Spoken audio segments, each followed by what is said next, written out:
It's another Courtside Comparisons presented by NerdWallet. Kelly Oubre Jr. returns. I'm Matt Murphy. You had a birthday recently, so happy belated birthday. Thank you, December 9th. Yep. How was it? It was very chill, as I wanted. Usually birthdays are super energetic, super exciting, but this year, man, I just wanted to kind of chill with the family, go out to eat, and I did everything that I wanted to do, so I can't complain. And you had a good game against Chicago the day before on the road. And we'll hear more about that in a second. We'll get into some of the highlights from one of the many early season games against the Charlotte Hornets, one of your former teams. Yeah. All four matchups. One was added because of the NBA Cup. We will watch some of your highlights from your 19-point game in a few minutes here on Courtside Comparisons. But the number 9 is significant to you. It's the date of your birthday, December 9th, and you were also born in the year 1995, so 12/9. 1995, and you wear number 9. Yeah. So is that where it comes from? A little bit. I wear number 9 because it's number 6 in reverse. So I'm a big Dr. J fan. I just love everything, and I'm a Converse athlete as well. But I love everything he brought to the game as far as his flair, his style of play. He's a swing man as well. So just kind of paying homage, but also just double entendre with my birthday. And 9 is my number in life. So it's definitely a good representation there. Cool. And 29 now. Yeah, 29. 9's all over the board, man. So before any highlights, this is after the Bulls game. This is what your teammate Paul George had to say about you. Kelly makes the team, man. Kelly makes the team. He's definitely the unheralded hero. He does so many things for us. His energy, his defense, running the floor. He just does so much for us. And I tell him time and time after again, man, he's special. He's very special. He literally can do any and everything on the floor. He's when we need stops, when we need that push, he's the guy that does it for us. And a lot of them making that comeback and us being able to kind of absorb that and go ahead, a lot of that came from him. Kelly makes the team, in the words of Paul George. How did it feel to hear that? Well, I'm flattered, dude. You could definitely tell he was keeping it very professional. He probably, I'm a hardcore guy, right? So when we speak, it's just go, let's just talk unfiltered, let's just be real and raw, in which he was being completely. But that was just the professional way of him, giving me my props. And I appreciate that, to the core, because we out there battling together, and I'm doing every single thing, night in and night out that I could do to help him, to help Reese or Joe, Caleb, anybody out there on the court, Jared, to sacrifice for them, man. And, we all have to sacrifice, and I'm all for that. So just to hear that, man, that, my actions aren't going unnoticed, man, it means a lot to me, and it makes me want to go harder for him. And in the Hornets game that we'll see, he had 33. Tyrese had his second 40-point game of the season so far, the 7th of his career, so we'll certainly talk about them. But you mentioned Jared McCain. Obviously the unfortunate news about the meniscus, but the way that he was going, the Eastern Conference Rookie of the Month, and when you talk about your approach on the court and off the court, when you see Jared McCain as a rookie and you see his approach, I know you guys did the Thrifted Fits video together, which is a great video on our YouTube channel. Everyone should like that video, subscribe, do all the things on YouTube. I know that a lot of people have checked it out already, but if you haven't, definitely watch Kelly and Jared in that. What stands out to you about Jared McCain on and off the court? I would say his early sense of being a professional.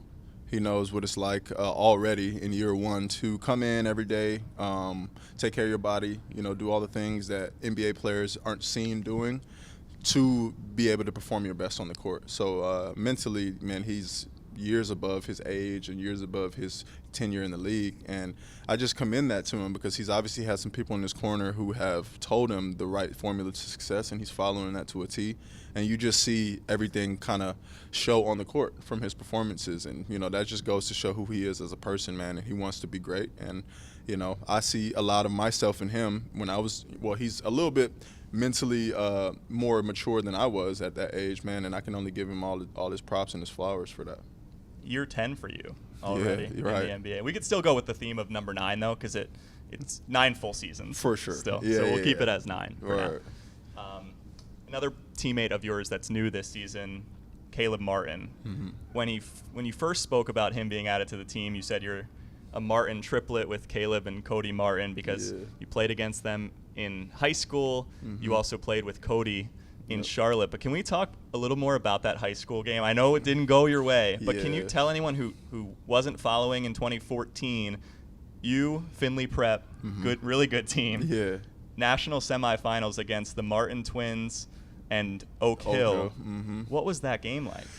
Before we go on to that, dude, I was at home when we played the Hornets, and I was just digging through the storage and digging through some things, just kind of getting some nostalgia, right, from my old plaques and stuff like that. And I found my Dick's National Tournament plaque that I got for being all first team and all of this stuff. And it just made me think about them too, because I'm like, dang, they whooped my butt, they whooped our butt, and it was me, Dylan Brooks. You had some injuries. 3 players out. Derek Thornton was Derek out. Thornton, yeah, that was our point guard. Man, I couldn't even tell you. Rashad Vaughn was there.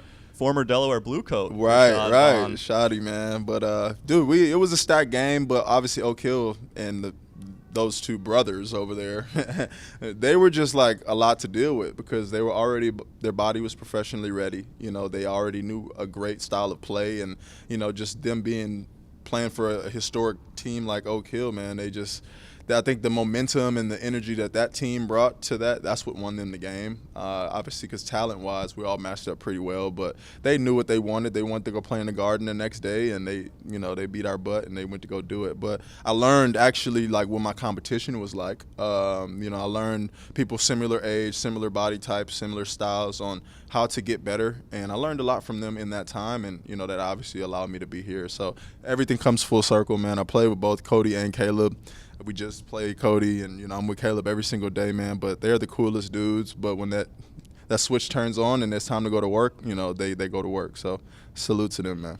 I didn't know that a trip to the Garden was on the line. I It knew was. the national semifinals were in New York City, but Yeah, I didn't that know. was what we were all playing for. We all wanted to go to the Garden and showcase our talents and just get on the national televised stage. All these games against the Charlotte Hornets, you've gotten to go back to Charlotte now a couple times early in this 24-25 season, and the fans around the bench in Philly, they have an affinity for you. The fans around the bench in Charlotte, why is it so important? You were getting so much fan love when you guys went back to Charlotte. Why has it been important to you over your career to kind of interact with everybody that you come across? Well, man, I just want to make people smile, dude. Like, I have this platform, and I'm in this position where I never honestly would have thought I would have been in, just in a hole. Obviously, we all have dreams and aspirations of making it to the NBA, but it's just been love to just genuinely grow and be myself in front of the people that I've played against. And just also, they come to these games, they buy these tickets, man, and, they want to see us, right? So the least that I could do is just try to put a smile on their face and make it worth it, right? Because it could be their last dime.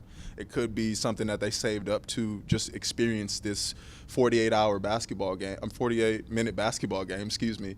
And, dude, it's just paying it forward, honestly, and I just love making people feel happy and smile, so that's just my goal. But I think I give my heart and soul out there when I'm in between those 4 lines on the court, man, and I just pray and I hope, which I'm starting to see, like, people actually appreciate that, and, that's just who I am as a person. Great stuff. And then when the game started, you really did your thing. 19 points, 9 rebounds, 4 assists. It would have been your 4th consecutive double-double, which you've had streaks of 3 consecutive double-doubles, but you just needed one more, and you almost had it. I wasn't being sweaty. I was, trying to let the game come to me, man. And I was thinking about it, but at the end of the day, I don't play for that. I just go out and do as much as I possibly can. So it's okay. We'll get them back. You did have 9 points in the 4th quarter. Your first basket came right off the opening jump. Yep. And how do you have such a knack for scoring like right away in games? Honestly, man, that's how I get going in a sense. I would love to. I mean, everybody wants to see their first shot go in, of course, but like trying to find my moments and my time to attack. That's just kind of what I've been trying to perfect throughout this year and throughout my tenure here, and that's one of the times. Me and Joe, me and Drum, anybody who's jumping, we have that connection. As soon as the game starts, to just get going, right? Because I feel like that gets the team going, that gets us on the board, and then, we can take off from there. Block shot, defensive celebration. We know the blow the kiss celebration after 3-pointers. How long have you been doing the block shot celebration? Is that new? Yeah, it's been in some years, maybe 3, 4. But I don't know, man. Obviously you see Mutombo. I'm not a center, so I'm not going to take his thing. And So yeah, when I get a block, man, it's kind of like the no way sign, like no way. You know, I'm gonna always attempt, and it's not gonna be easy at the rim. And for me, obviously, just like I like dunking on centers, I like blocking their dunks. So it's just that grit that I have. That, you know, I just try to just be a showman in a sense, and hopefully I'm not being too disrespectful, but I really don't care in between those lines. But yeah, it's not gonna be easy in that paint. We're going to let these ride for a little bit. Post-game, you said you're finding your niche a little bit. What does that mean to you? For me, man, obviously, like, I'm a two-way player, and I love to pride myself off of playing offense and defense at a high level. And I'm starting to put both sides of the ball together. Obviously, I want to score more, but at the end of the day, man, I'm trying to sacrifice and do what I need to do to be a playmaker out there and get everybody involved, and not just be sweaty and thirsty to go find buckets for myself. So it's just I'm learning that in year 10, which is crazy that, you know, that's a part of the game too. But yeah, man, I'm just kind of slowing down, playing at my pace, playing more physical, and then also just playing hard on defense. Really physical on that drive into the defense. This one was a little craftier. Yeah, for sure. I mean, bread and butter is attacking the paint, obviously. I'm just trying to continue to stay disciplined on my shot, but when I attack, man, I'm just getting downhill, and a lot of times the defense collapses, and I have an open shooter on the perimeter, or Drum or Joe. So just trying to, you know, just play the game, not let the game play me. Double digits in the second half, huge fourth quarter coming up. But speaking of, you know, dumping the pass off to Drum, this is like the Globetrotters on this play. Yeah, right. I mean, this is what we work on, just keeping it moving, keeping the ball popping. Boom, defense comes over. Wow, big fella sitting on the rim, man. So, you know, that's great basketball right there. You know, maybe like 2 years ago, I would have probably tried to go and challenge the big at the rim. And, you know, now my evolution is just trying to find the big right there. You have a huge shot coming up in the fourth quarter. But just second half, it was 13 points, and Tyrese said that he demanded 15 plus from you. He did. In the game. Yeah. And this was part of it. Yeah, I mean, defense to offense. Melo, he doesn't pick his feet up when he runs.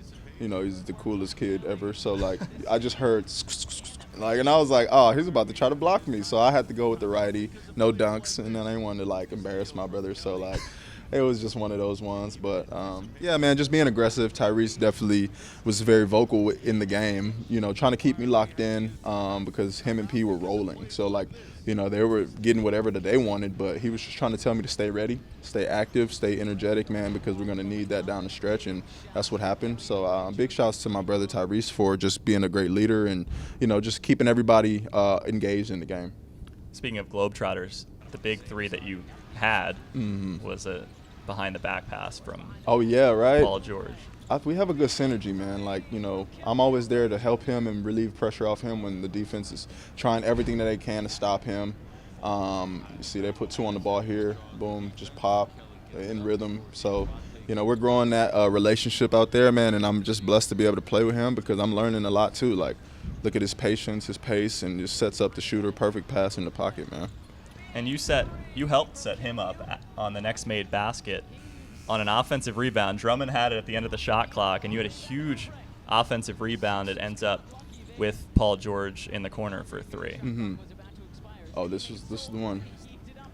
Yep, just being patient, trying to keep everybody, you know, organized. We had the lead, so no need to rush. And I'm talking to myself a lot of times too, like, let me just slow down and be patient. So, boom, big shot maker right there. But all the guys are just flowing in rhythm. Yes, the Hornets play hard for 48 minutes, so we definitely know we have a battle for 48. But everybody stayed engaged and locked in, and even withstood their runs. So I'm super proud of us for staying resilient throughout this game.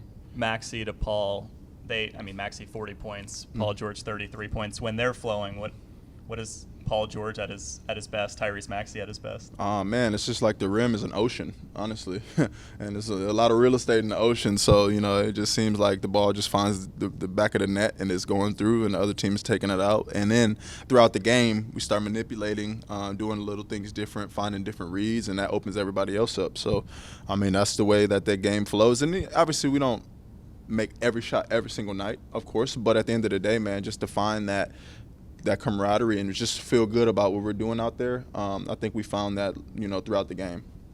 All right. Two of my favorite dunks of yours this season First at Memphis on Jaren Jackson Jr., second at home against Ben Simmons and the Brooklyn Nets. We'll watch them, and then maybe a declaration from you about which one you liked better and why. All right, let's see. Good defense, man. Hey. I didn't really see this one like that. I remember, after the game, like, you don't really, like, see the highlights. You just watch the film, but that's good. I got up a little bit, I haven't really been getting up and trying to dunk on centers this year because I'm just trying to get 2 points, honestly, but Jaren is a great shot blocker. So, like, if you don't, it's going to the fifth row. You were right side of the basket. If you I was going to lay it up, right. but then I noticed, like, oh, he's going to try it, and beat this off the backboard, so I had to just switch it over and dunk with the left. So it worked out. Let's see this one. This one worked out, too. Okay. And it took it right out of his hand. Yeah, just trying to stay active, trying to keep the ball in play. Obviously, this is a great opportunity. Again, so defender that doesn't see me and is, he lost me in the side of vision. So just coming back and trying to make a play on the ball, that's what I'm always trying to do. Which one do you prefer? I'm going to go with this one. I would have went with the other one because obviously it was over a center and all of that. I'm going to go with this one because it gave us some momentum in this game. It was, it got the fans involved. We're at our home court. We're on our home court. So anytime I could do anything in front of our fans, man, it means way more than doing something for anybody else. Good answer. Hey, thanks, man.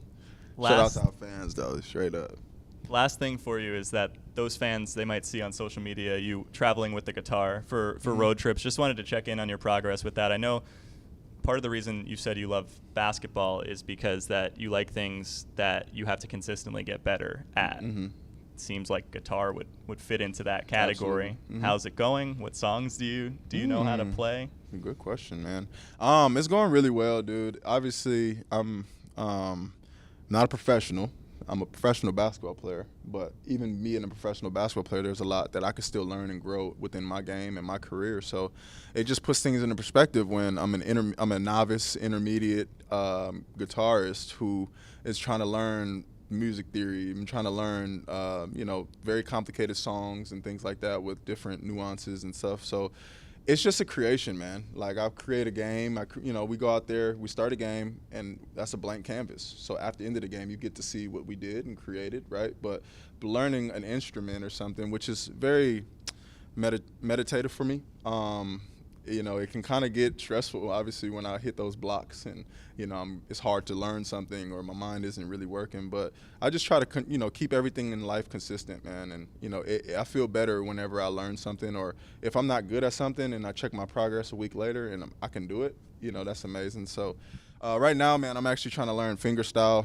So I'm watching a lot of John Mayer and, people like that who play with their fingers and not necessarily picks. And John has a lot of difficult things that he does within songs. But I'm trying to learn right now. I've been working on his Free Fallin' cover that he performed live, and hopefully I get that down soon so I can feel good about myself and the guitar. That's awesome. You're an artist on the court, off the court. Kelly Oubre Jr., the artist. Thank you so much. Thank you, man. I appreciate you. Thank you, NerdWallet.